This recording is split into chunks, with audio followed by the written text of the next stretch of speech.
একজন ইমাম সাহেবের বেতন কত? 10,000 টাকার উপরে নাই। আর এই যে ফকির সাহেব ওনার সিগারেট খরচ আছে মাসে না হলে 20,000। আমরা আলেম মানুষ, আমরা কোন নেশাগ্রস্ত কোন ধূমপান এগুলোর মধ্যে আমরা নাই।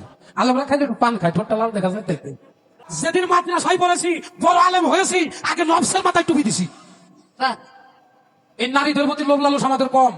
কথা সত্য কি বাবা, সত্য? সত্য না মিথ্যা? সত্য আল্লাহ সত্য। মানুষের জবান খুলে দাও। অন্যায় তো আরে আগে নফস। ভাই আমরা আলেম মানুষ, আমরা প্রথমেই নফসের মাথা চুপি দিছি, এই জন্য বোধ হয়েছি। আরে বাবা রে। ঠিক আছে, আমি দোয়া করলাম তোমার, তুমি ভয় দিতে পারবে। আচ্ছা মাদ্রাসার কামগুলি বাতিল হয়ে গেল।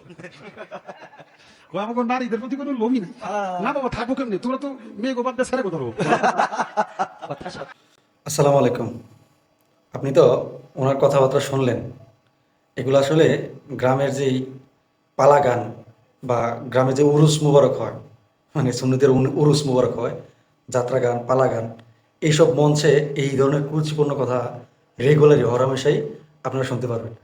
যাদের বাড়ি গ্রামের মধ্যে আছে, যারা এই মানে তাদের এইরকম কার্যকলাপ যারা গ্রামে রেগুলার হয়, যাদের এলাকাতে এরকম যাত্রাপালা বা এই কি জানি কয় উরুস এরকম গানের আসর হয়, তারা অবশ্য তারা জানেন বা তারা নিজ কানেও শুনেছেন হয়তো।